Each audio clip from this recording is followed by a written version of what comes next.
Festival ছিংগাপুৰত কোনে পাতিছিলে? জুবিনদাৰ সংগীতানুষ্ঠানটো কোনে পাতিছিলে? জুবিনদাৰ সংগীতানুষ্ঠানটো পাতিছিলে হাই কমিছন অফ ইণ্ডিয়া, বিদেশ মন্ত্ৰণালয়ৰ। আজিৰ দিনটোলৈকে এই অনুষ্ঠানটো তদন্তৰ আওতাত আনিলে নে? মানে SIT নোৱাৰে সেই কাম কৰিব।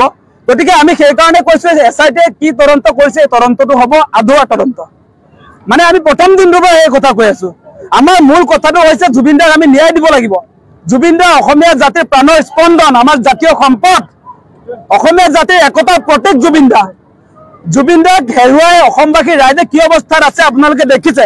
আৰু সেই মানুহজনক লৈ ৰাজনীতি কৰাটো কোনো কাৰণতে শুভ লক্ষণ নহয়। আৰু যিবিলাকে ৰাজনীতি কৰিছে, বিশেষকৈ মুখ্যমন্ত্ৰী হিমন্ত বিশ্ব শৰ্মাই ৰাজনীতি কৰা আমি দেখিছোঁ। আৰু তেওঁৰ ৰাজনীতি বেছিদিন নিটিকিব, সেই কথা আমি স্পষ্ট কৰি দিছোঁ।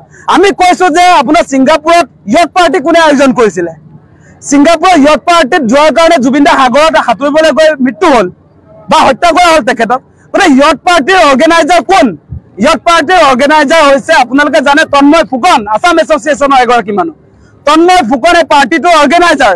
গতিকে তন্ময় ফুকনক আপোনাৰ কেৱল ষ্টেটমেণ্ট লৈ অসমৰ পৰা পঠিয়াই দিলে। ছিংগাপুৰত যিমান আছাম এছ'চিয়েশ্যনৰ ব্যক্তি আছিলে সকলোকে হিমন্ত বিশ্ব শৰ্মাৰ নেতৃত্বত গঠন হৈ SIT তদন্তৰ নামত কেৱল ষ্টেটমেণ্ট ল'লে। ষ্টেটমেণ্ট লৈ তাৰ পাছত আপোনাৰ VVIPৰ নিচিনাকে গোটেই নিৰাপত্তাৰ ব্যৱস্থা কৰি দি আপোনালোকৰ সাংবাদিকেও একো সুধিব নোৱাৰে, তেনেকুৱা এটা ফেচিলিটিছ দি তেওঁলোকক আকৌ ঘূৰাই পঠিয়াই দিলে। হত্যাকাৰীক কিয় এনেকৈ এৰি দিয়া হ'ল বুলি যেতিয়া ক'লে, বা মৃত্যুৰ গোচৰত যিবিলাক অভিযুক্ত তেওঁলোক কিয় এৰি দিয়া হ'ল বুলি যেতিয়া আপোনালোকে প্ৰশ্ন কৰিলে, তেওঁ কয় যে মেধাৱী ল'ৰা, চোকা চোকা ল'ৰা ছিংগাপুৰত থকা মানুহবিলাক। চোকা চোকা ল'ৰা হ'লে আমাৰ প্ৰাণৰ স্পন্দন জাতীয় সম্পদ জুবিনদাৰ নিচিনা এগৰাকী শিল্পীক তেওঁ মাৰি পেলাব পাৰিব? সেইটো আমি কেতিয়াও নামানো, সেই কথা আমি আগতেও কৈছোঁ। কোনো কাৰণতে নহ'ব। আমাক জুবিনদাৰ ন্যায় যিকোনো মূল্যৰ বিনিময়ত লাগিব। আৰু এনেকুৱা যিবিলাক তদন্ত চলিছে আপোনালোকে দেখিছে নে নাই? এতিয়া তদন্তৰ নামত তেওঁলোকে বিহু কমিটিবিলাকক মাতি আছে। তদন্তৰ নামত বেলতলা কমিটিৰ কি কথা আছে? আপোনাৰ ছিংগাপুৰত হত্যা হৈছে জুবিনদাৰ, ছিংগাপুৰত যিবিলাকে পাৰ্টি আয়োজন কৰে তেওঁলোকক এৰি দি এতিয়া আপোনাৰ এই জুবিনদাৰ কাৰণে পুৰি বনোৱা ৰুটি বনোৱা চাহৰ দোকানীজনক যদি আপুনি ষ্টেটমেণ্ট লয় তেতিয়াহে তাৰ উত্তৰ ওলাব নেকি? আপোনালোকে গোটেই কথা বতৰাবিলাক চাওক যে SITও আপোনাৰ এমাহ দুদিনৰ পাছতহে ছিংগাপুৰ গৈ পাইছেগৈ। গতিকে আমাৰ কথাটো অতি স্পষ্ট যে এই যি SITৰ তদন্ত চলিছে সেইটো আমি সুখী নহয়, অসমৰ কোনো মানুহে বিশ্বাস কৰিব নোৱাৰে। গতিকে এই তদন্তটো সেইকাৰণে কৈছিল যে আমি CBIক দিব লাগে, তেওঁলোকে নিদিলে। কাৰ স্বাৰ্থত নিদিলে?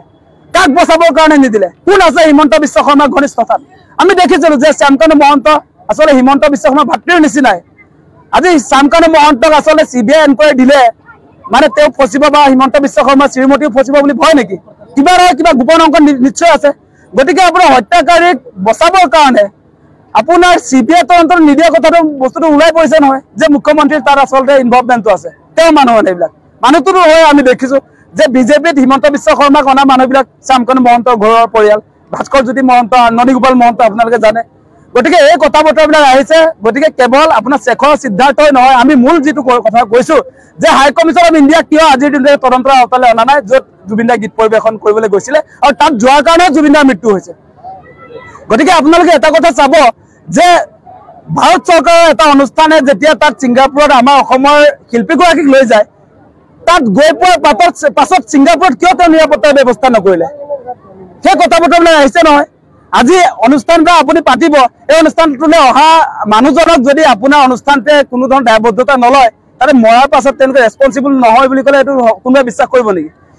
সেই কথা কেতিয়াও নহ'ব। আমাৰ কথা স্পষ্ট। হত্যাকাৰীক 103 হত্যাকাৰী বুলি যিহেতু কোৱা হৈছে, BNSৰ 103 অধীনত সকলোকে ফাঁচি দিব লাগে, মৃত্যুদণ্ড। মুখ্যমন্ত্ৰীয়ে যিহেতু হত্যা কৰা হৈছিলে বুলি কৈছে, আৰু সেইকাৰণে হত্যা কৰাক যদি ফাঁচি দিব লাগে তেনেহ'লে কোনো কালপিত বাচি যাব নোৱাৰিব। কালপিত আমি যিবিলাক দেখি আছোঁ এই তদন্ত প্ৰক্ৰিয়াটোত যে ছিংগাপুৰত থকা মানুহবিলাকো কালপিত, তেওঁলোকো তদন্তৰ আওতাত আহিব লাগে।